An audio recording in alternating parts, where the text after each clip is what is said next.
குழந்தையே, என்னை நீ உன் உள்ளத்தில் சுமப்பதால் நான் எப்பொழுதும் உனக்கு துணையாகவே இருப்பேன். இருந்து உன் வாழ்க்கையை வழிநடத்த உனக்கு உதவி புரிந்து கொண்டே இருப்பேன். உன்னுடைய துயரத்திலும் கூட என்னை அரவணைத்துக்கொள். உன் தந்தையாக எப்பொழுதுமே நான் உன் துயரத்தை தீர்ப்பேன். என்னை புரிந்து கொண்டவர்கள் ஏதாவது ஒரு ரூபத்தில் என்னை பார்த்து கொண்டேதான் இருப்பார்கள். உன்னை கீழே விழவைக்க 1000 உறவுகள் இருந்தாலும் உன்னை தூக்கி நிறுத்த நான் ஒருவர் மட்டுமே உனக்கு உண்டு என்பதை புரிந்து கொள் கண்மணியே. என்றையிலிருந்து நீ உன்னுடைய கஷ்டத்தையெல்லாம் சொல்லி சொல்லி என்னிடம் அழுதாயோ, அன்றைய தினத்திலிருந்து நான் உனக்கு பதில் கொடுக்கவும் உன் வாழ்க்கைக்கு வழிகாட்டவும் ஆரம்பித்து விட்டேன்.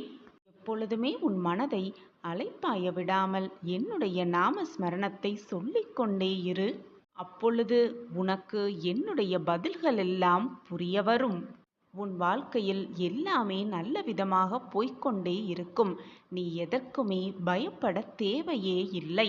குழந்தையே, உன்னை விடாது விரட்டுகின்ற உன் விதியை கூட மாற்றி எழுதுவேன் உன் சாயிநாதர். போய் வென்று விட்டு வா.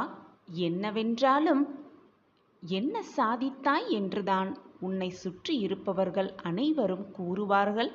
ஆனால் அந்த பேச்சையெல்லாம் நீ காதில் வாங்கிக் கொண்டால் வாழ்க்கையில் எதையுமே சாதிக்கவே முடியாது.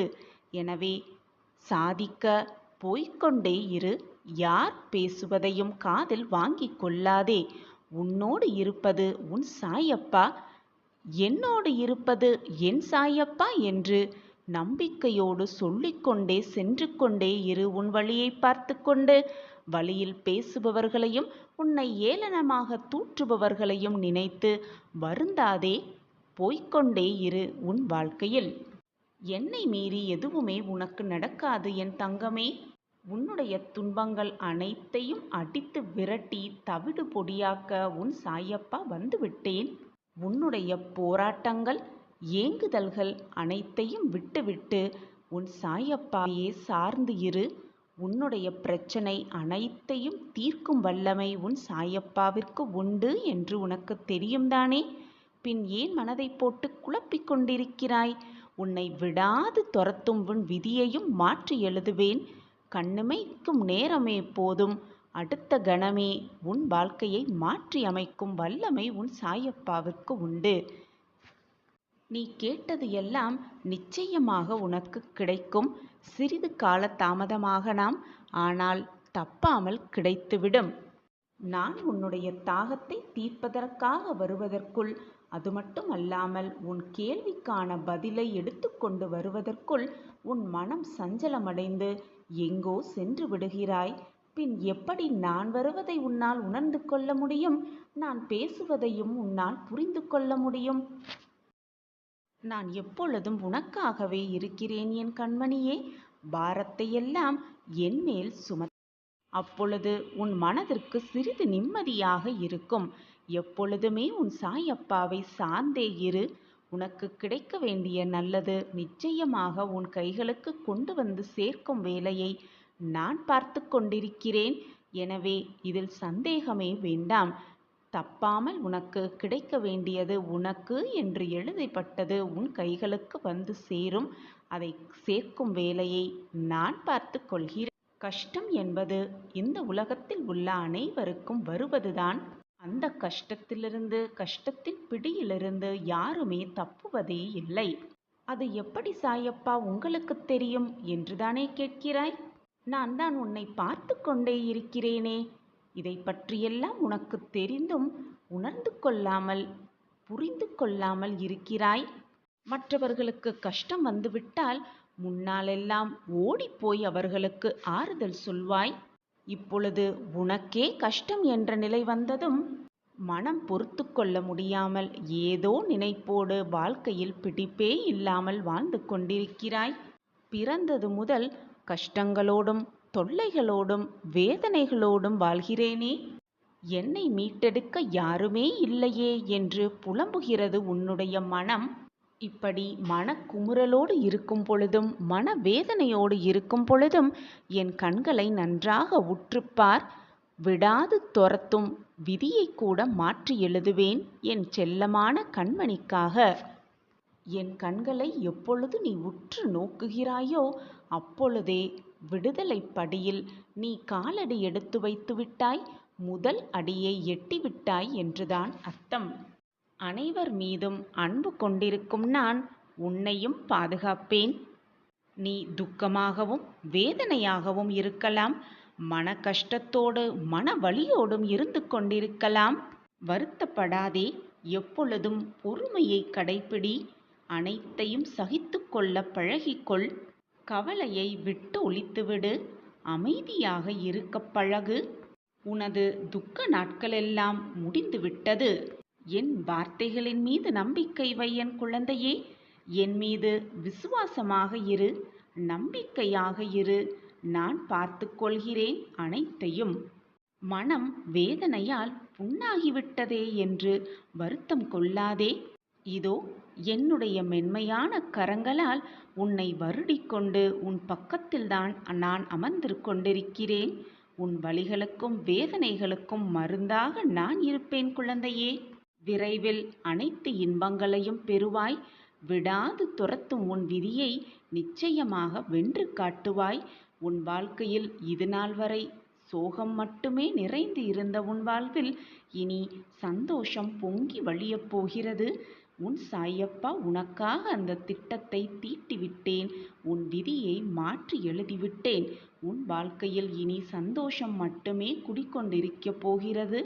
இது நாள் வரை முட்கள் பாதையில் நடந்த என் பிள்ளையின் கால்கள் இனி மலர் பாதையில் நடக்கப் போகிறது, பயணிக்கப் போகிறது. உனக்கு துணையாக உன் அப்பா எப்பொழுதும் உன் அருகிலேயே வந்து கொண்டே இருப்பேன் என்பதை மறந்து விடாதே. போதும் குழந்தையே, அதிகமாகவே அனுபவித்து விட்டாய். இது நாள் வரை நீ பட்டதெல்லாம் போதும், அனுபவித்ததெல்லாம் போதும். இனி உன் வாழ்க்கை எல்லாமே மகிழ்ச்சிகரமாக மாறப்போகிறது. நீ பட்ட துன்பங்கள் எல்லாம் மிக மகிழ்ச்சியாக மாறவே போகிறது. உன்னுடைய வாழ்வில் ஒரு மாற்றம் உண்டாகப் போகிறது. உன்னை தேடி ஒரு வாய்ப்பு வரப்போகிறது. நீ நினைத்தபடியே அனைத்தையும் நடத்தி காட்ட உன் சாயப்பா ஆயத்தமாகிவிட்டேன். உனக்கு வரும் சந்தோஷத்தையும் மகிழ்ச்சியையும் நீ கொண்டாட தயாராக இரு. அடுத்து என்ன செய்வதென்றே தெரியாமல் இருக்கும் என் குழந்தைக்கு நல்ல வழி, மிக சிறப்பான வழியை காட்டப்போகிறேன் உன் சாயி தேவா. நீண்ட நாட்களாக நீ என்னிடம் ஏங்கி கேட்டதை, உனக்கு பிடித்ததை, உன் மனதிற்கு இனிமையானதை நான் உனக்கு தரப்போகிறேன். சந்தோஷமாக இரு, மகிழ்ச்சியாக பெற்றுக்கொண்டு அப்பாவிடம் ஆசிர்வாதத்தையும் பெற்றுக்கொள். கோரிக்கையாகவும் வைக்கிறாய். நான் அந்த மாற்றத்தை உனக்கு கொடுக்க முடிவு எடுத்துவிட்டேன். உனக்கான மிகப்பெரிய மாற்றத்தை உன்னிடம் கொண்டு வந்து சேர்க்கத்தான் போகிறேன். நீயே பிரமிப்பு அடையும் வகையில், நீயே ஆச்சரியப்படும் வகையில், நம் வாழ்க்கையிலா இதுவெல்லாம் நடக்கிறது என்று நீயே ஆச்சரியப்படும் அளவில் அந்த நல்ல மாற்றங்கள் உன் வாழ்வில் நிகழப்போகிறது. நான் அதை என்னுடைய பிரியமான குழந்தைக்காக நடத்தி வைக்கப் போகிறேன்.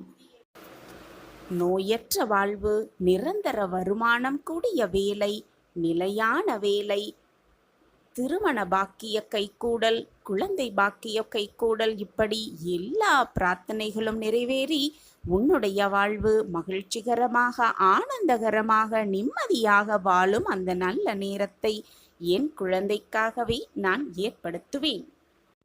உன்னுடைய வாழ்வில் பல பிரச்சனைகள் உன்னை சூழ்ந்து கொண்டிருக்கிறது.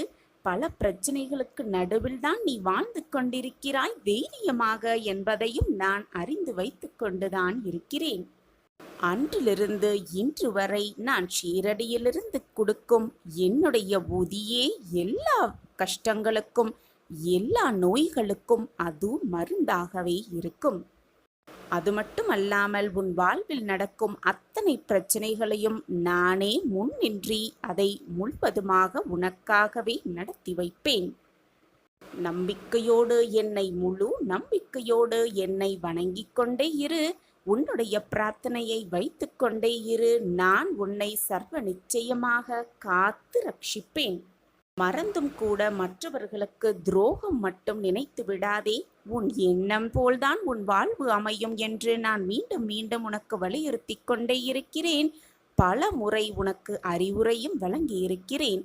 எனவே உன் எண்ணம் எப்படி இருக்கிறதோ அப்படித்தான் உன் வாழ்வும் அமையும்.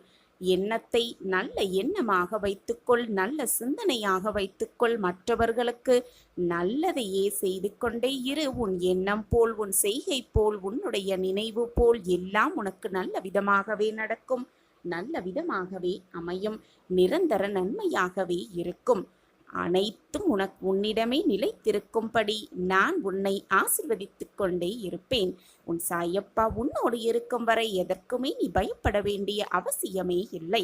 சாயப்பா இருக்க உனக்கு ஏன் மனக்கவலை? என் அன்பு குழந்தையே, எந்த ஒரு செயலையும் ஆர்வம் குறையாமல் நம்பிக்கையோடன் செய்தால் வெற்றி நிச்சயமாக உன்னை தேடி வரும். வாழ்ந்து உயர்ந்து விட்டால் பொறாமையில் உன்னை சுற்றி இருப்பவர்கள் பேசுவார்கள். தாழ்ந்து வீழ்ந்து விட்டால் அதுவே அவர்களே கேவலமாகவும் உன்னை ஏசுவார்கள். அவ்வளவுதான் மனிதர்கள், அவ்வளவுதான் மனிதர்களின் மனம், அவ்வளவுதான் மனிதர்களின் உலகம் என்று மற்றவர்களை நினைத்து உன் வாழ்க்கையை நீ எதற்காகவும் மாற்றிக்கொள்ளாதே. நீ வாழ்ந்தால் உன்னை பொறாமையாக பேசுவார்கள், தாழ்ந்தால் இழிவாக பேசுவார்கள். அவர்களுக்காக உன்னுடைய எண்ணத்தையும் உன்னுடைய வழிகளையும் எப்பொழுதுமே மாற்றிக்கொள்ளவே கொள்ளாதே. நம்பிக்கை வெற்றியோடு வரும். ஆனால் வெற்றி என்பது நம்பிக்கை யார் ஒருவரிடத்தில் அதிகமாக இருக்கிறதோ அவர்களிடம் மட்டும்தான் வரும் என்பதை தீர்க்கமாக புரிந்து கொள். வாழ்க்கையில் நிம்மதி தேவையென்றால் ஞாபக மறதி என்பது நிச்சயமாக தேவை. நடந்ததை, நிகழ்ந்ததை மறந்து விடுவதுதான் மிக மிக நல்லது. அனைத்தையும் மறந்துவிட்டு நீ உன் வழியில் சென்று கொண்டே இருந்தால்தான் உனக்கு எதிராக வரும் எந்த தடைகளாக இருந்தாலும் அதை தடைத்து எறிந்துவிட்டு உன்னுடைய இலக்கை நீ அடைய முடியும். வெற்றிகரமாக அந்த இலக்கை அடைந்து வாழ்க்கையில் வெற்றியை அடைந்தே தீரலாம். உன் கனவு வெற்றி அடையாது. முட்டாள்தனமானது என்று யார் சொன்னாலும் ஏற்றுக்கொள்ளாதீர்கள். உன்னுடைய கனவு வெற்றியடையாது என்று யார் உனக்கு எதிர்மறையாக பேசுகிறார்களோ அவர்களை உன் அருகில் கூட வைத்துக் கொள்ளாதே.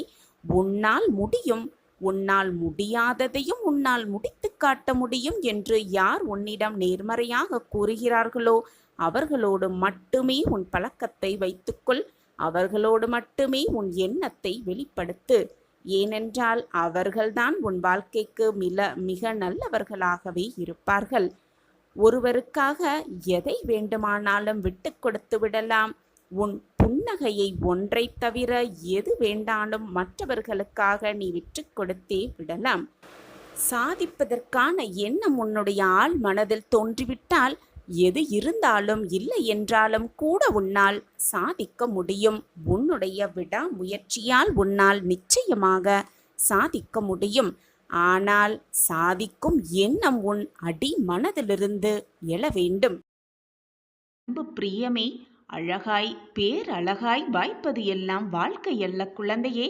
உனக்கு கிடைத்திருக்கும் வாழ்க்கையை நீ எப்படி அழகாக மாற்றுகிறாய் என்பதில்தான் அழகு நிறைந்து இருக்கிறது. 1000 பேர் கூறினாலும் சொல்லிக் கொடுத்தாலும் கற்றுக் கொடுக்காத பாடத்தை, 1000 புத்தகங்கள் கற்றுக் கொடுக்காத பாடத்தை ஒரே ஒரு அவமானம் உனக்கு கற்றுக் கொடுத்துவிடும் குழந்தையே. எனவே அவமானம் நடந்துவிட்டால் என் வாழ்க்கையே முடிந்து விட்டது, நான் அவமானப்படுத்தப்பட்டு விட்டேன், நான் அவமானப்பட்டு விட்டேன், எல்லார் முன்னிலையும் என் மானம் விழுந்து விட்டது என்று உன்னை பற்றி மட்டுமே நினைக்காமல் அந்த அவமானத்திலிருந்து நீ என்ன பாடம் கற்றுக்கொண்டாய் என்பதை சிந்தி. அப்பொழுது உன் வாழ்நாளில் நீ அவமானமே படமாட்டாய். யாரிடமும் எந்த நபரிடமிருந்தும். எப்பொழுதுமே நான் மட்டும் தனியாக நிற்கிறேன், தனியாக போராடிக்கொண்டே இருக்கிறேன், தோள் கொடுக்க கூட எனக்கு யாருமே இல்லை, எனக்கு வெற்றி கிடைக்குமா என்று கேள்விக்குறியோடே நோக்காதே. நீ தனியாக போராடுவதே வெற்றிதான் என்பதை தீர்க்கமாக நம்பு. இதைவிட பெரிய வெற்றி வேறு என்ன இருக்கப் போகிறது? மற்றவரின் பாதையை எப்பொழுதும் பின்பற்றாதே. ஏனென்றால் அது மற்றவர்களுடைய பாதை. உனக்கு என்று ஒரு பாதையை வடிவமை. உனக்கு என்ற ஒரு பாதையை வடிவமைத்து அந்த பாதையில் சென்று கொண்டே இரு. எந்த தடைகள் வந்தாலும் முன்னேறி கொண்டே இரு. நீ தடுமாறி விழும் சமயத்தில் உன்னை தூக்கிவிட உன் அப்பா நான் தான் காத்து கொண்டிருக்கிறேன் என்று சொல்லிக்கொண்டே இருக்கிறேனே. பின் ஏன் உன்னுடைய பாதையில் தனியாக நடக்க நீ பயப்படுகிறாய்? உனக்கு முன்னால் உனக்கு வழிகாட்டியாகவும் உனக்கு பின்னால் உனக்கு பாதுகாவலனாகவும் உன் சாயப்பா வந்து கொண்டே இருக்கிறேனே. உனக்கு அது புரியவில்லையா? அல்லது புரிந்தும் புரியாமல் போல் இருக்கிறாயா? நீ செல்லும் பாதையில் ஏதாவது தடைகளோ தடங்கல்களோ வந்தால் அதையே உற்று உற்று நோக்கிக் கொண்டே இருக்காதே. அதனால் உன்னால் எதையுமே செய்ய முடியாமல் போய்விடும். அந்த பாதையில் பயணம் செய்யாமலே போய்விடும். குறிக்கோளை முதலில் உற்றுப்பார். நீ செல்ல வேண்டிய இலக்கை உற்று நோக்கு. அப்பொழுது உனக்கு வந்த தடைகளெல்லாம் மறைந்துவிடும். தடங்கல்கள் எல்லாம் காணாமல் போய்விடும். உத்வேகமாக எழுந்து நின்று வேகமாக ஓடு. ஓடிக்கொண்டே இரு. முயற்சித்து கொண்டே இரு. உன் இலக்கை நிச்சயமாக நீ அடைந்தே தீருவாய். ஒன்றை நன்றாக புரிந்து வைத்துக்கொள் என் பிரியமே. வலிமை என்ற சொல் திரும்ப திரும்ப சொல்லப்படும் பொழுது அது வலிமையை தான் தருகிறது. அதே போல சோர்வு, மனசோர்வு, நிம்மதியில்லை என்ற சொல் திரும்ப திரும்ப சொல்லப்படும் பொழுது சோர்வை தான் அது உனக்கு தரும். மன நிம்மதியை தராது. மன வலிமையையும் தரவே தராது. எந்த எண்ணங்கள் உன் மனதில் உலவுகின்றதோ, எந்த எண்ணங்கள் உன் மனதில் நிலைத்திருக்கிறதோ, எந்த எண்ணங்கள் உன் மனதில் அப்படியே இருக்கின்றதோ அந்த எண்ணங்களின் வடிவமே நீதான். என் பிரியமே, வரலாற்றில் வெற்றி பெற்றவனும் இடம்பெற முடியும், தோல்வி அடைந்தவனும் இடம்பெற முடியும். ஆனால் வேடிக்கை பார்ப்பவனால் ஒருபோதும் இடம்பெறவே முடியாது. நீ வெற்றி பெற்றவனாக இரு அல்லது தோல்வி அடைந்தவனாக இரு. எப்பொழுதும் வேடிக்கை மட்டும் பார்த்து கொண்டே இருக்காதே. இது உன் வாழ்விற்கு நல்லதல்ல. நீ வாழ்க்கையில் செல்ல வேண்டிய இலக்கையும் உன்னால் நிச்சயமாக அடையவே முடியாது. எனவே வெற்றி தோல்வி எது வந்தாலும் சரிசமமாக எடுத்துக்கொள். வெற்றி வந்துவிட்டால் மகிழ்ச்சியாக இரு. தோல்வி வந்துவிட்டால் அது வெற்றிக்கான முதல் படி என்று எடுத்துக்கொண்டு அடுத்த அடியை எடுத்து வைத்து கொண்டே இரு. எப்பொழுதும் மறந்தும் கூட உன் அடியை பின்னோக்கி ஒரு அடி கூட எடுத்து வைக்க எண்ணாதே. முயற்சிக்கவும் செய்யாதே. சோதனைகள் வந்து கொண்டே இருக்கிறதே. எனக்கு மட்டும் வாழ்க்கையில் துன்பங்கள் நிலவிக்கொண்டே இருக்கிறதே. அடுத்து என்ன பண்ண வேண்டும் என்ற ஒரு வழி கூட என் கண்களுக்கு தெரியவில்லையே. இந்த வாழ்க்கையை நான் எப்படி வாழ்வது என்று புலம்பாதே. கண்ணீர் சிந்தாதே. காலையில் அதிகாலையில் கூட்டிலிருந்து புறப்படும் பறவைக்கு இரை இறக்கும் இடம் தெரிந்தா அது பறக்கிறது? இறப்பதற்கு வேண்டுமானால் ஒரே ஒரு நொடி துணிச்சல் போதுமானதாகவே இருக்கும். ஆனால் வாழ்வதற்கு ஒவ்வொரு நொடியும் துணிச்சல் இருக்க வேண்டும். அப்பொழுதுதான் தைரியமாக தன்னம்பிக்கையோடு உனக்கு கிடைத்திருக்கும் இந்த வாழ்க்கையை நீ வாழ முடியும். உனக்கான பாதையை முதலில் கண்டுபிடி. அந்த பாதையில் உன் பயணத்தை மேற்கொள். உனக்கான வெற்றி நிச்சயமாக உனக்கு உண்டு என் குழந்தையே. விடியும் வரை நமக்கு தெரிவதில்லை நாம் காண்பது கனவுதான் என்று. அதுபோலத்தான் வாழ்க்கையே முடியும் வரை நமக்கு தெரிவதும் இல்லை, புரிவதும் இல்லை வாழ்க்கையை எப்படி வாழ வேண்டும் என்று. பேராசை முடிகின்ற இடத்தில் மகிழ்ச்சி துவங்க ஆரம்பிக்கிறது. புன்னகை துவங்கும் இடத்தில் வாழ்க்கையும் துவங்க ஆரம்பிக்கிறது. அதே போல அன்பு எங்கெல்லாம் இருக்கிறதோ அங்கெல்லாம் அனைத்துமே கிடைக்கின்றது. உப்பையும் உறவையும் அதிகமாக எடுத்தால் உணவும் சரி உறவும் சரி கசந்துதான் போய்விடும். எனவே எதையுமே அதிகமாக யோசிக்காதே. கிடைத்திருக்கும் இந்த வாழ்க்கையை எப்படி நிம்மதியாகவும் மகிழ்ச்சியாகவும் வாழ வேண்டும் என்பதில் மட்டுமே உன் சிந்தனையை செலுத்து. மிகப்பெரிய மாற்றம் உன்னை தேடி வரும். இதற்கு உன் சாயப்பா தான் சாட்சி. என் அன்பு குழந்தையே, புதைக்கப்பட்ட விதைக்கு கூட எதிர்காலம் உண்டு. வெட்டப்பட்ட மரங்கள் கூட மீண்டும் வளர்வது உண்டு. ஆனால் வெறும் தோல்விகள் கண்டு சோர்ந்து போனால் உன் வாழ்க்கையை யார் வாழ்வது குழந்தையே? உன் வாழ்க்கையை நீதான் வாழ வேண்டும். வேறு எவராலும் உன்னுடைய வாழ்க்கையை வாழவே முடியாது. உனக்கு கிடைத்திருக்கும் இந்த பொக்கிஷமான வாழ்க்கையை சந்தோஷமாக வாழு. முயற்சி செய்து கொண்டே இரு. எந்த தடைகள் வந்தாலும் அதை தகர்த்து எறிந்துவிடு அல்லது தவிர்த்து விட்டு சென்று விடு. உன் வாழ்வு எப்பொழுதும் உனக்கு இன்பமயமாகவே இருக்கும். உனக்கு துணையாக உன் அப்பா நான் இருக்கிறேன் என்று மீண்டும் மீண்டும் உனக்கு வலியுறுத்தி கொண்டே இருக்கிறேனே. ஏன் உன் மனதில் இத்தனை போராட்டமும் இத்தனை குழப்பமும்? எதற்குமே அஞ்சாதே, பயப்படாதே, குழம்பாதே, கண்ணீர் சிந்தாதே. நான் தான் இருந்து கொண்டே இருக்கிறேனே உன் அருகில். நீ என் மேல் வைத்திருக்கும் உண்மையான அன்பிற்கும் பாசத்திற்கும் நான் எவ்வளவு வேண்டுமானாலும் செய்வேன். நீ நினைப்பதை விட அதிகமாகவே உனக்கு வழங்கிக் கொண்டே இருப்பேன். நான் உன்னுடைய தந்தை, தாய் அனைத்துமாக இருந்து எப்பொழுதுமே உன் வாழ்க்கைக்கு தேவையான அனைத்தையும் யோசித்து யோசித்து செய்து கொண்டுதான் இருக்கிறேன். என்னை வெறும் கடவுளாக பார்க்காதே, உன் தகப்பனாக பார், உன் தாயாக பார். என்னோடு பேசு. உன் பிரார்த்தனைகளை என்னிடம் சமர்ப்பித்து விடு. உனக்கு வேண்டியதை அள்ளி அள்ளி கொடுக்க உன் சாயப்பா நான் இருக்கிறேன்.